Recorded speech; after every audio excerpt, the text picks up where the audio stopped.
कुछ सुना? क्या? कुछ भी।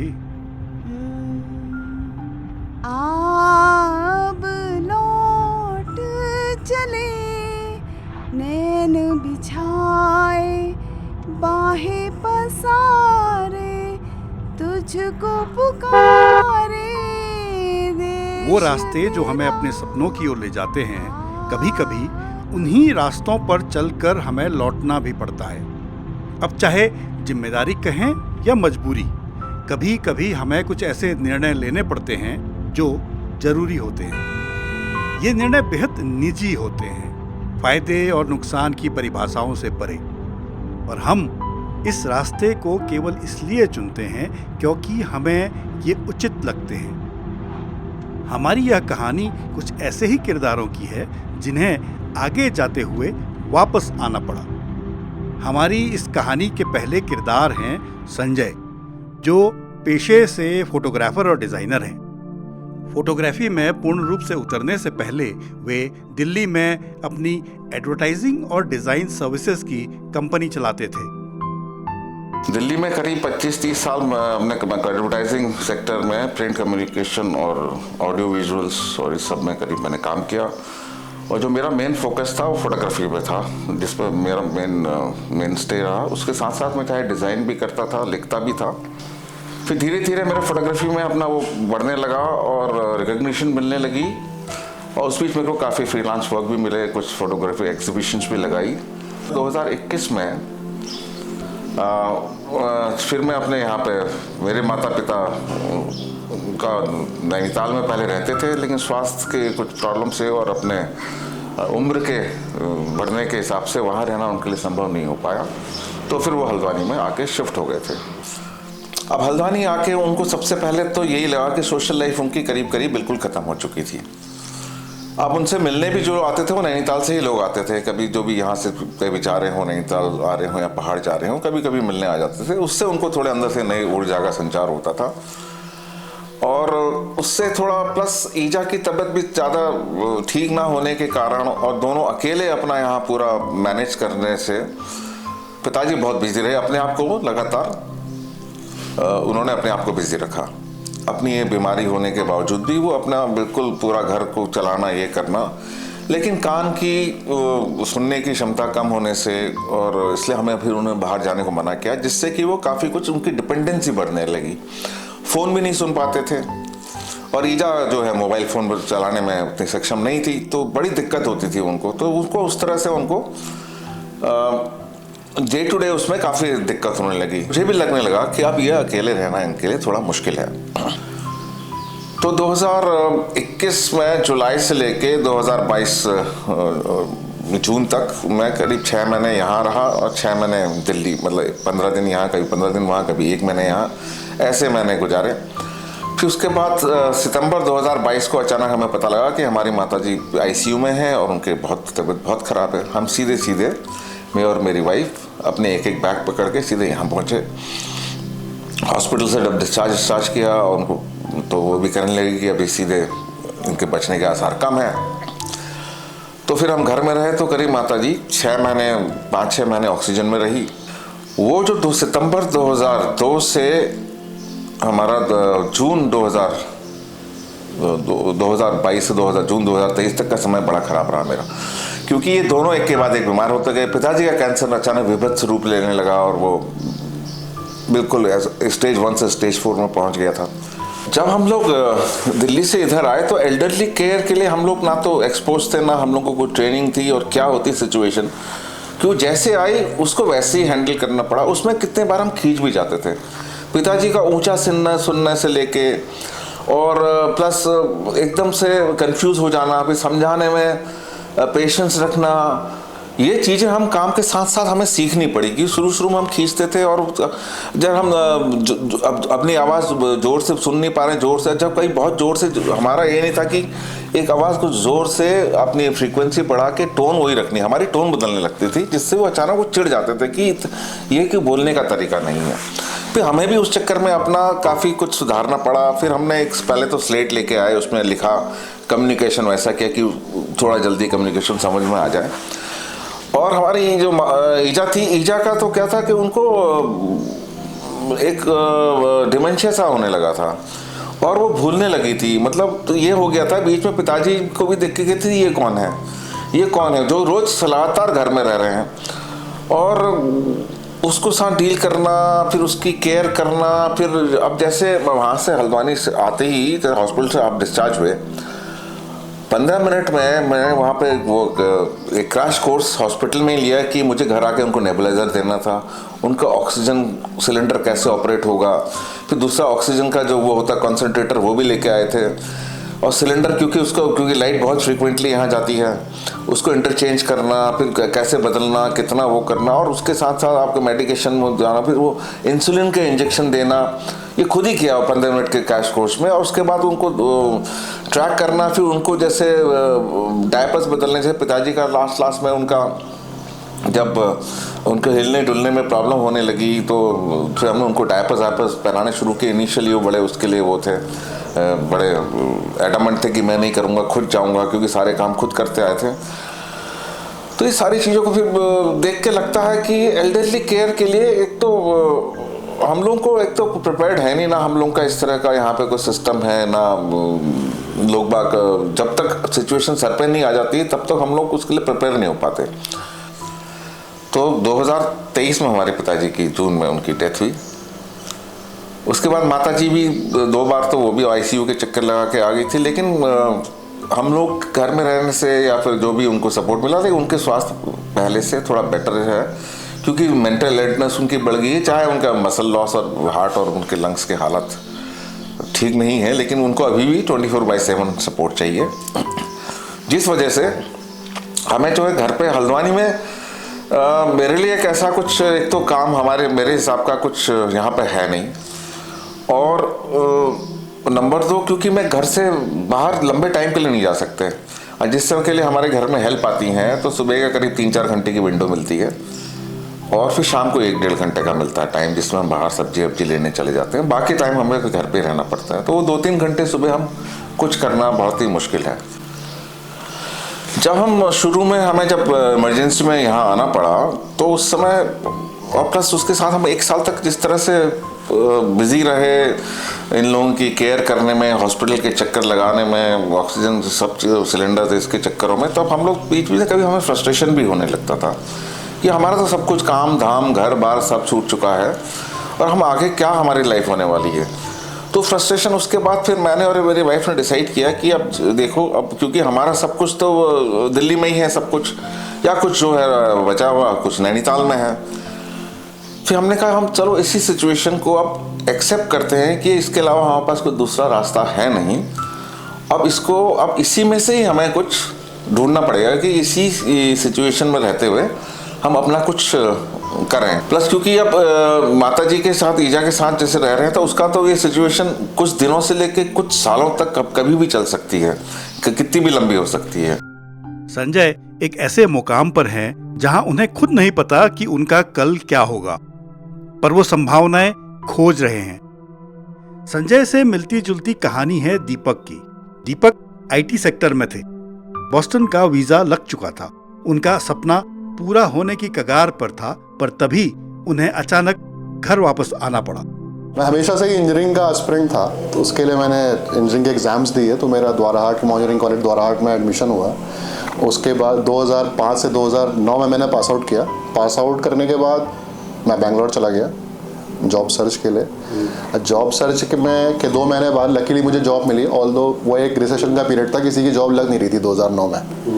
तो हम बहुत खुश थे, मतलब सभी लोग खुश थे in fact. But suddenly after almost मतलब मेरी जॉब ज्वाइन करने के 1.5 साल के बाद पिताजी की हालत डिटोरेट होने लगी।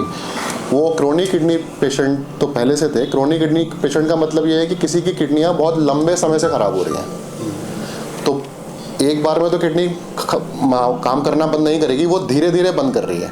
तो जब वो धीरे धीरे बंद करती है तो एक स्टेज के बाद किडनी को सपोर्ट की ज़रूरत पड़ती है। लाइफ अगर सस्टेन करनी है, क्योंकि वो अपना फंक्शन लॉस्ट कर चुकी है, तो उसे सस्टेन करने की ज़रूरत है। अगर मैं उसे थोड़े आसान शब्दों में कहें तो उन्हें लाइफ सपोर्ट की ज़रूरत आनी पड़ी। लाइफ सपोर्ट किडनी डिजीज़ में सिर्फ 2 तरीके से हो सकता है। एक तो या तो आपका ट्रांसप्लांट होगा, दूसरा आपका डायलिसिस होता है। डायलिसिस में एक डिफ़िकल्टी ये है कि वो रेगुलर बेसिस में होता है। अगर हम उसे ऐसे समझें कि हफ्ते में 3 दिन आपको हॉस्पिटल जाना है 4 घंटे के ट्रीटमेंट के लिए, तो वो स्टेज मेरे फादर की आ गई थी।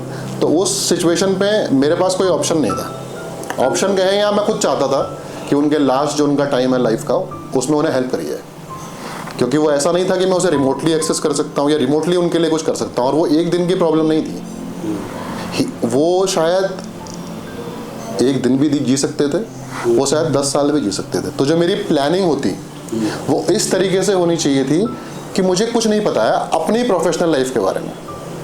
As a father he always wanted कि मैं ग्रो करूं, like you know every father does it. तो मतलब हर बाप यही चाहता है कि उसका बेटा अच्छा है। तो वो ये तो कभी नहीं चाहते थे कि मैं सब कुछ छोड़ के घर बैठ जाऊं। वो भी जब वो कहते हैं, उनका ये कहना था कि जब मेरी लाइफ का कोई भरोसा ही नहीं है तो तुम अपनी लाइफ मुझ पर क्यों खराब कर रहे हो। एंड बॉन्ड वॉज, मेरे फादर के साथ बॉन्ड मेरा काफ़ी अच्छा था, like we used to like friends. तो ऐसा ना मेरे पे कुछ प्रेशर था किसी चीज़ का कभी भी।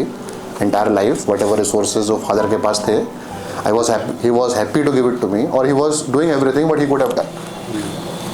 तो उनका रिएक्शन मैं कहूँ तो वो कभी नहीं चाहते।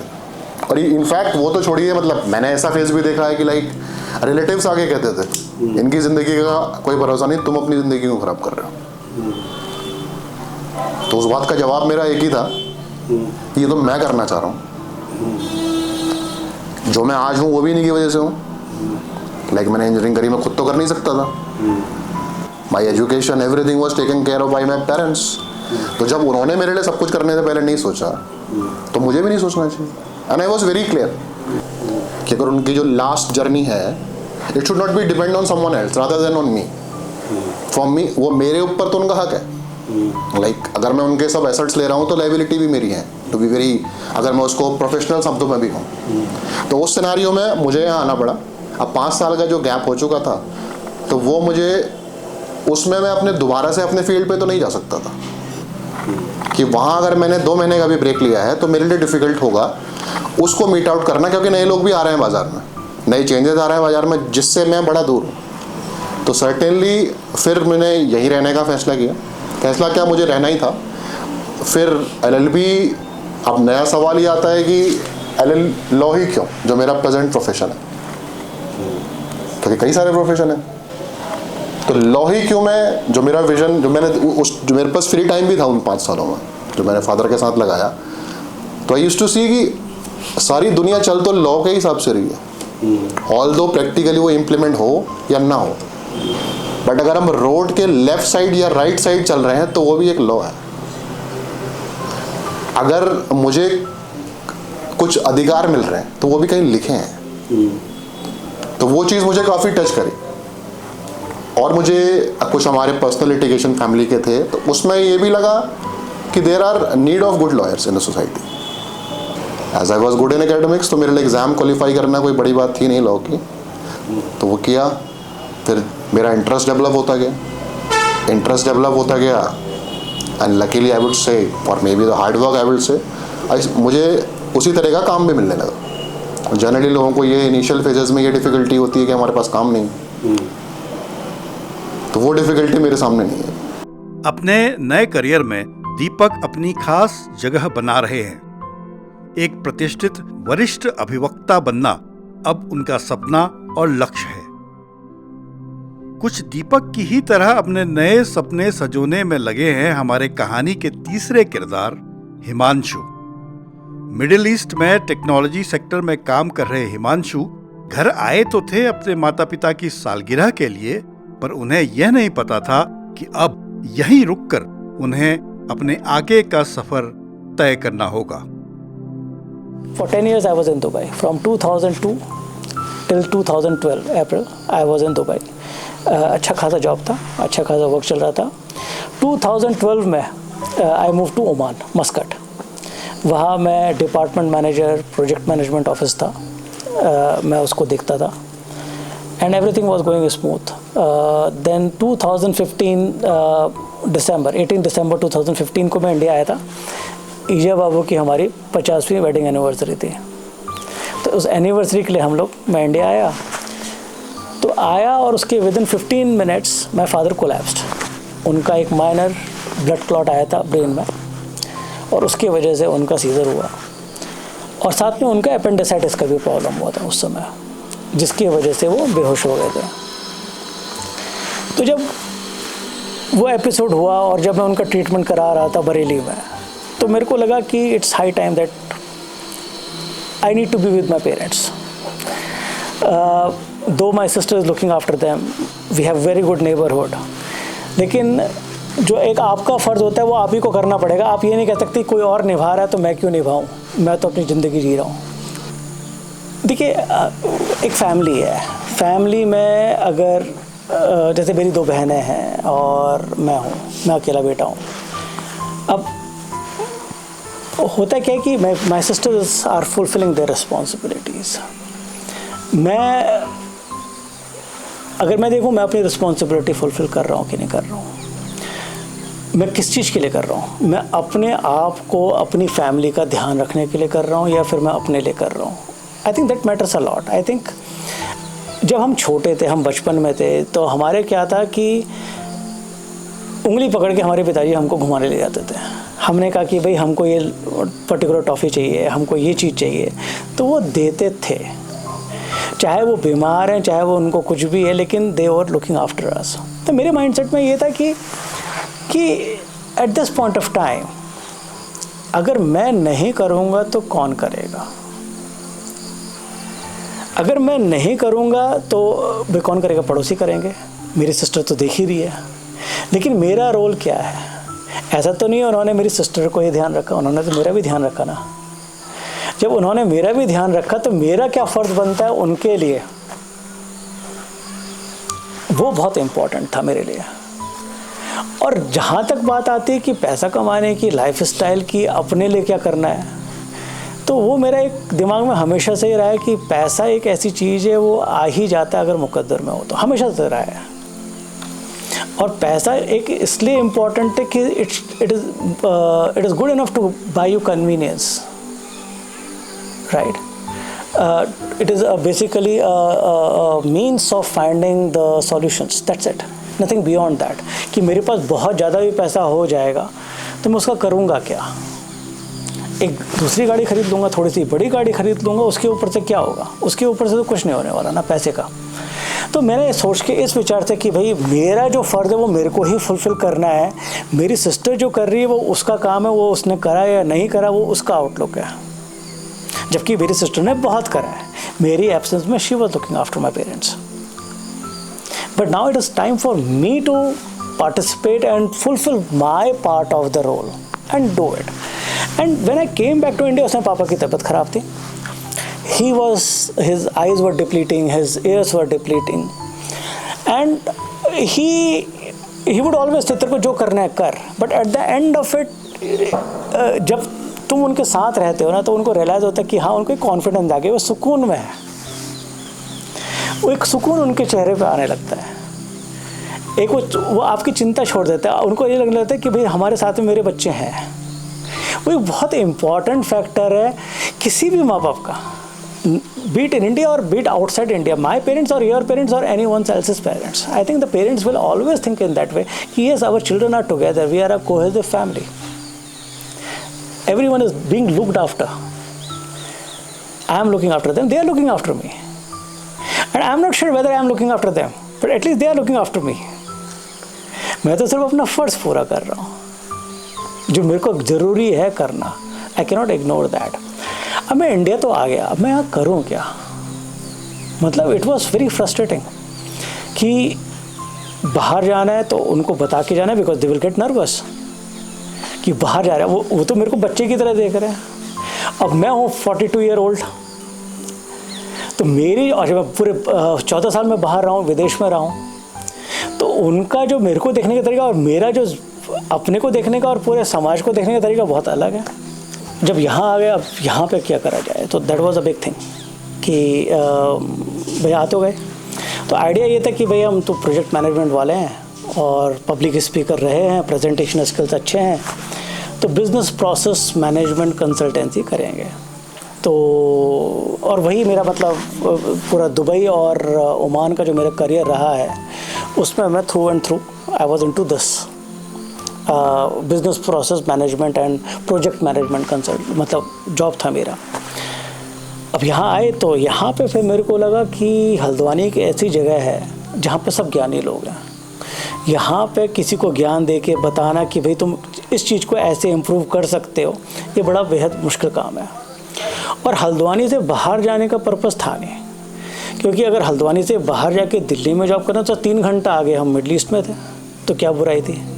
तो हल्द्वानी से बाहर नहीं निकलना है। By chance it so happened that कि 2011 में हमने ये ज़मीन खरीदी थी। क्यों ली थी, कैसे क्या करना था, कुछ मालूम नहीं था उस समय। तो मेरे दिमाग में ये आया कि let me C if I can do something on this land.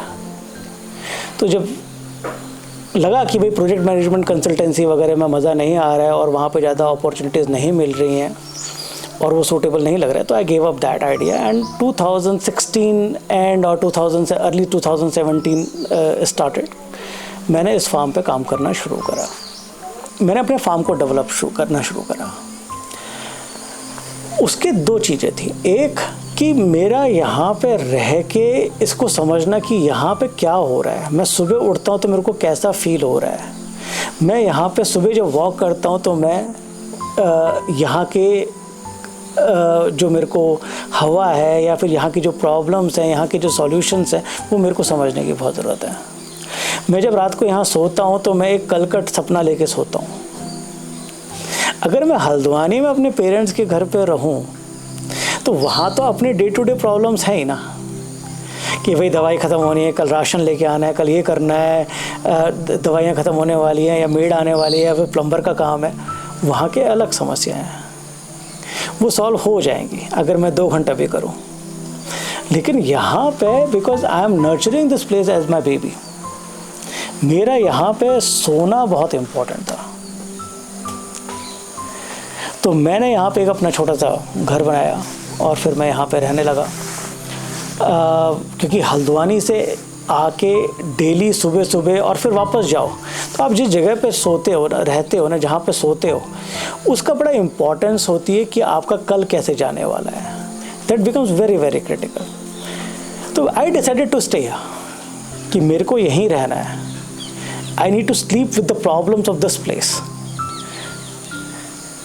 so that I can fix those problems next day। अच्छा, हल्द्वानी जाना भी बहुत ज़रूरी है क्योंकि वहाँ पे पापा मम्मी को है, उनकी एक्सपेक्टेशंस हैं। पापा स्टार्टेड हेलुसिनेटिंग, उनको दिन में लगने लगा कि सुबह हो गई है और उनको पूजा करनी है, नाश्ता करना है। तो ये डिसाइड हुआ कि मैं लंच टाइम पे जाता था और लंच टाइम में जाके उनके साथ खाना खाता था, कि बताता था लंच टाइम हो गया है, मैं आ गया हूँ, साथ में लंच करते हैं। उसके बाद फिर मैं उनको घुमाने ले जाता था, क्योंकि जिस टाइम पे वो हेलुसिनेट करते थे ना, उस टाइम को मैंने वो दिन का टाइम एक्टिविटी बना दी और उनको ध्यान में रहा। और ट्रस्ट मी, उनका वो हेलुसिनेशन ख़त्म हो गया। He used to look forward to have lunch with me. Thereafter we would go for a drive. हम करीब 2 घंटा हल्द्वानी की सड़कों में ऐसे ही चक्कर मारते थे, क्योंकि वो बीच बीच में सो जाते थे और बीच बीच में थोड़े थोड़े काम भी कर लेता था अपने बाज़ार के। बट मोस्टली हम लोग घूमते थे। शाम की चाय पी के फिर मैं वापस आ जाता था। उनको मालूम था ये शाम को चले जाएगा। लेकिन अगर जिस दिन मैं नहीं गया, उस दिन उनको लगता था कि आज कुछ गड़बड़ हो गई है। आज या तो ये नाराज़ हो गया है या तो कुछ इसके साथ गड़बड़ हो गई है कि ये आया क्यों नहीं। तो अगर मैं एक दिन ना जाऊं तो पापा हमारे ही वुड बी डिस्ट्रॉट।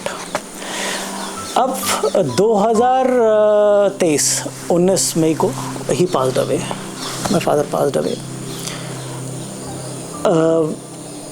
तो वो फिर एक वो जो था कि नेसेसिटी ख़त्म हो गई। लेकिन अब ये लगने लगा कि मम्मी अकेला खाना नहीं खा पाएगी। पहले डाइनिंग टेबल में मतलब हमारी फैमिली का एक ख़ास बात ये रही कि हम लोग साथ में बैठ के खाना खाते हैं। पापा, मम्मी, मैं, मेरी सिस्टर, अगर सिस्टर नहीं भी वो अपने काम से गई है तो कम से कम पापा, मम्मी, मैं, हम लोग लंच हमेशा साथ में बैठ के एक साथ करेंगे, पक्का।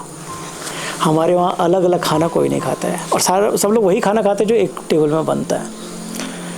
तो अब मम्मी अकेली पड़ गई, तब मम्मी के साथ खाना खाने जाते हैं, क्योंकि अकेले वो कहती है मैं अकेले क्या खाना खाऊं। तो अब डेली का जो रूटीन है वो मम्मी के अराउंड हो गया है। तो अब जैसे मम्मी की फिजियोथेरेपी, बीच में मम्मी को फिजियोथेरेपी लेके जाते थे, तो फिजियोथेरेपिस्ट घर पे आ सकता है, वो कोई बड़ी बात नहीं है। फिजियोथेरेपी का थोड़ा सा पैसे एक्स्ट्रा लेते हैं, घर पे आ जाएंगे। लेकिन उनका घर से बाहर निकलना बहुत ज़रूरी था, क्योंकि पापा की डेथ के बाद she was very very lonely. चाहे उन लोग का इंटरेक्शन बहुत कम होता था, लेकिन everything was revolving around father. भाई उनका खाना, उनका नाश्ता, उनका लंच, उनके कपड़े तैयार हैं कि नहीं, उन्होंने नहाया है कि नहीं, उनको दवाई दी है कि नहीं। तो हमारे पिताजी was the epicentre of the whole house. But उनके जाने के बाद एक वैक्यूम आ गया, और मेरे को लगता है कि आफ्टर 57 ईयर्स ऑफ मैरिज वो एक वेरी नेचुरल है। तो she was getting into depression, और वो होता ही है मेरे को लगता है स्पाउस के जाने का। तो हमारे लिए बड़ा इम्पोर्टेंट था कि उनको फिजियोथेरेपी लेके जाया जाए। तो आई टुक द रिस्पॉन्सिबिलिटी कि नहीं, मैं लेके जाऊंगा। 1 घंटे की फिजियोथेरेपी होती है, मैं उनको ड्रॉप करता था, मेरी सिस्टर उनको पिक कर लेते थे। तो यहाँ से जाए, लंच साथ में करो, 1 घंटा आराम करो। अच्छा, मम्मी को हमारा हो गया है शॉर्ट टर्म डिमेंशिया शुरू। अब उसके लिए कुछ कर नहीं सकते, it is age related problem. But what someone told me कि भाई कार्ड्स खेलने से फ़र्क पड़ता है। तो मम्मी के साथ रमी खेलने की, रमी मेरे को बहुत अच्छी आती नहीं ना, उनको आती है, वो भूल जाती है पत्ता डाला कि नहीं डाला, उनको बताना पड़ता है। वी हैव टू पोकर, अरे पत्ता डाला है तुमने, ये पत्ता नहीं डाला है। तो इस तरह से उनके रमी खेलते हैं। उसके बाद फिर उनको फिजियोथेरेपी में छोड़ के फिर मैं वापस आ जाता हूँ। तो मोरलेस एक रूटीन सेट है। तो और मेरा like working as being a farmer, having a lovely team here with me at the forest side farm, I have that liberty that I can go and engage with my parents so liberally. हमारी कहानी के ये तीनों किरदार Superman नहीं हैं, ये हम सब जैसे ही हैं। बस फर्क इतना सा है कि इन्होंने अपने बुने हुए सपनों पर जबरन चलते रहने की जगह अपनी जिम्मेदारियों को अहमियत दी, इस विश्वास के साथ कि सपनों का क्या है, वो तो एक नए सिरे से भी बुने जा सकते हैं। क्योंकि सपना कैसा भी हो, उसे हकीकत बनाने में मेहनत लगती है, और अगर मेहनत करनी ही है तो सपना यहाँ का हो या वहाँ का, क्या फर्क पड़ता है। बस रात को नींद अच्छी आनी चाहिए।